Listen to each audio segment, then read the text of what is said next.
From humble beginnings to a billion-dollar empire, this is the captivating story of Nike. A journey marked by triumph, fueled by innovation, and driven by athletes who sparked a revolution with a perfect blend of style and performance. The iconic swoosh became more than a logo, it became a symbol of aspiration.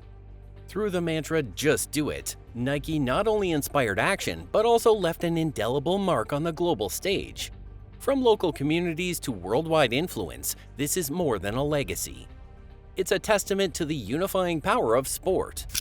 Join us as we explore the evolution from a dream to a billion-dollar reality. This is Nike's extraordinary story. The biggest and most well-known sportswear manufacturer in the world is Nike. A single man's desire for better shoes led to the creation of a global business in less than 50 years that is now worth over $100 billion. Today, we're going back in time to the beginning of Nike to discover the secrets of their success and how that magic transpired. First, let's have an overview of Mr. Phil. In the annals of entrepreneurship, the name Phil Knight shines as a beacon of innovation and audacity. Knight's life as the co-founder of Nike is a testament to the power of vision and tenacity.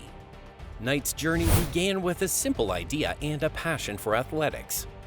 Armed with a degree in business administration and a Stanford MBA, he embarked on a venture that would forever change the world of sportswear. In 1964, he co-founded Blue Ribbon Sports, a modest startup that aimed to import high-quality sneakers from Japan. Little did the world know that this endeavor would evolve into the global powerhouse known as Nike. What set Knight apart was his unwavering commitment to excellence. He recognized the untapped potential of combining performance-driven footwear with cutting-edge design. With relentless determination, he collaborated with legendary coach Bill Bowerman to develop innovative, game-changing footwear.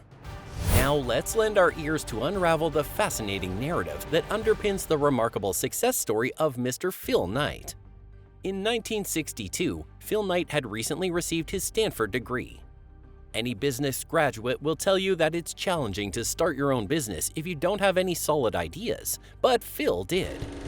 He used to run long distances in college, and in one of his business classes, he had prepared an essay outlining the following concept.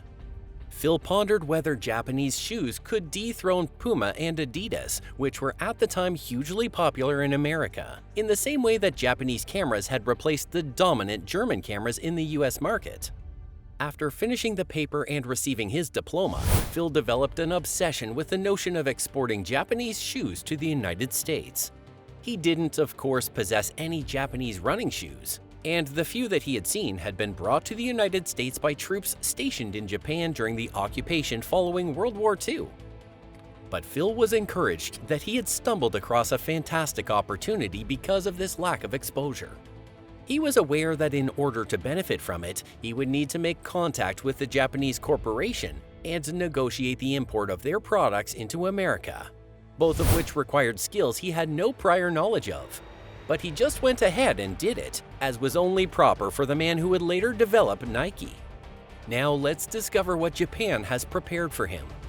He arrived in Japan via plane in November 1962 and immediately began exploring.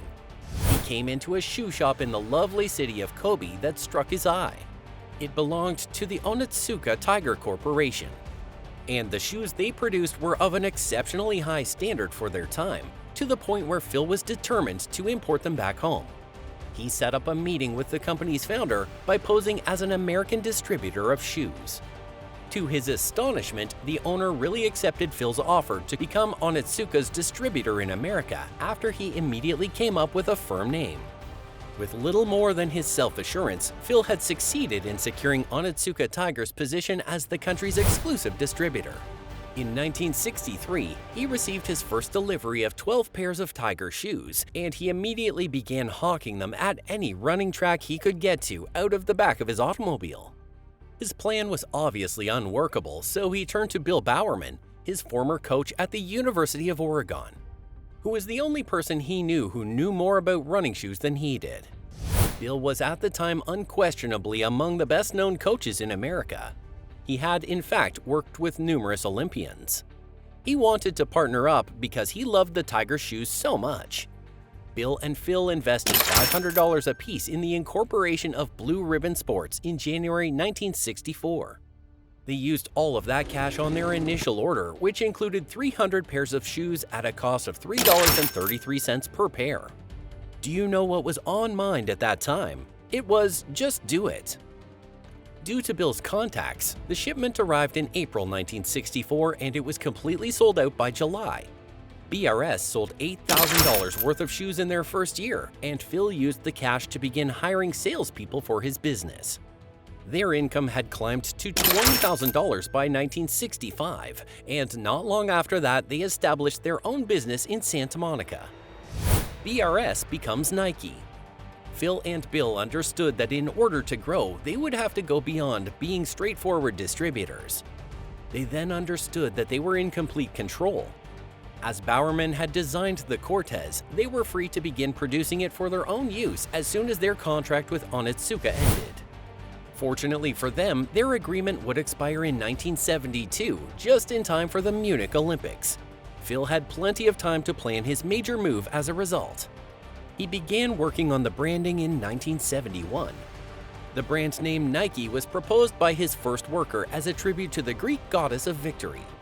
After that, Phil realized he needed a logo, so he went to a nearby institution, grabbed the first graphic design student he could find, and instructed her to create one.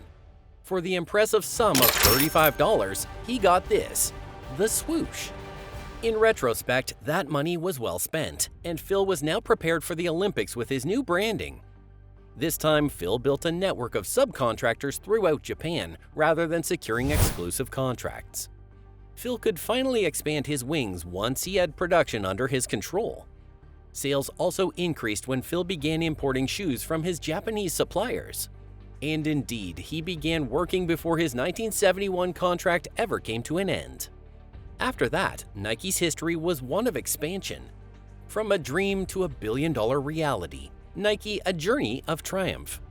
Innovation that changed the game. Athletes ignited the spark.